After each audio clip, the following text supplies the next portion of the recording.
the rain. No, that's a lie. I love the rain. Every time it rains, I do one of two things. One, I watch it in awe and fascination. Or two, I run in it. I jump in it, I get soaked in it, I lay in it, and let it wash over me. I let myself experience the rain. I forget about all my worries, responsibilities, anxieties, and self-doubt and let myself have this moment. This moment where nothing matters but the rain drenching my body, hair, and whatever clothes I happen to be wearing, because the rain is cleansing. A cleansing of my entire being. It is happiness, it is sadness, it is whatever you need it to be. It is lovely. It is violent. It is delicate. It is needed. It is freeing. One of my favorite memories of rain is from about a summer or two ago. I hadn't been having a good day or maybe week. It was around midnight when I heard the pattering on my roof. I looked out to see a pretty decent rain happening. I didn't make a single decision after that. I ran in my bare feet to my yard to play in all the things from my childhood. I swung on swings, I climbed trees, I even jumped on my trampoline. Then I ran across the street to the park. I ran as fast as I could through the field until I fell and slid for feet through the grass. And I laughed. It was such a simple moment of happiness like the ones from my childhood, all joyful for no reason. So I laughed as the rain splattered on my face while lying there for I don't know how long. There's something else I like to think about the rain. I sometimes find it comforting because even the world needs to cry sometimes, to let itself be cleansed. Sometimes it needs an emotional release, and that's okay. When I was growing up, emotions weren't foreign to me. Although I didn't express mine much past little kid happiness, emotions were always present in my house, especially from my sister. To be fair, she's a lot older than me, 7 years in fact. I was in 4th grade when she was first admitted to the mental hospital.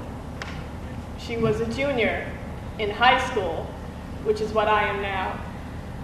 She missed most of her junior year being in and out of the hospital so much. Turns out, my sister had been experiencing a long episode of depression because my sister is bipolar and life is cruel. I didn't fully understand the term bipolar for years. I probably still don't really understand being bipolar, but at the time, all I really understood was that it was something that she had to take pills for that would make her emotions less wild. I was ignorant to the emotional roller coaster that I didn't understand. I saw my sister for years trying to fix herself. I saw her try to be better. I saw the masks she put on to hang out with people who she didn't really care about. I saw her avoid talking about her feelings with the people she did care about. I saw her at her worst and saddest and angriest.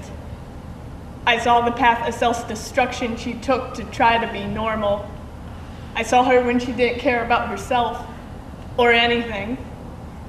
I saw her when she thought she was broken, when she thought she didn't matter, when she thought she was a lost cause.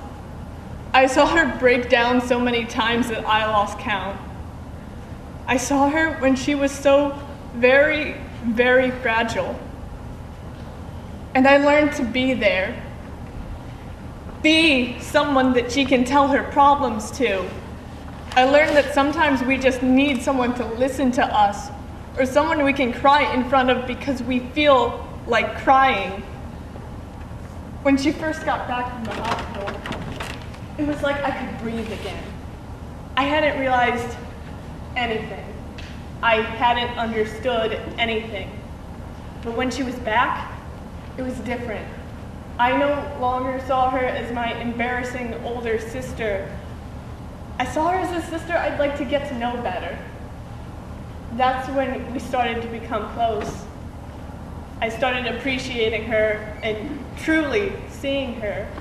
and realizing all the amazing things she did for me. The bedtime stories and singing me to sleep. All the time and energy she used to put makeup on me and my friends. The constant admissions from her of how beautiful and how perfect I was.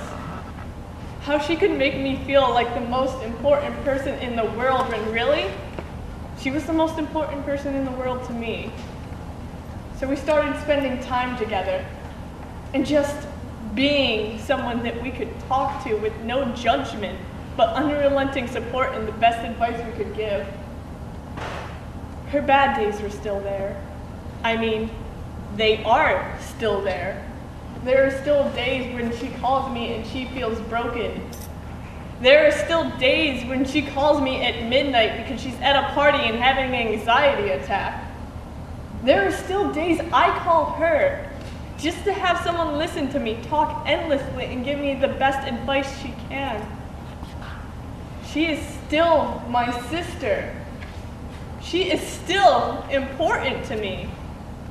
She is still my person. There was so much more chaos that came from my house when I was growing up. My sister wasn't my only sibling diagnosed as bipolar, so I didn't talk about my family a lot. No one ever really knew what was going on with me, because it is something that is very hard to share, especially when you're in elementary school. So I almost hid from my family life, and I kept all my feelings inside.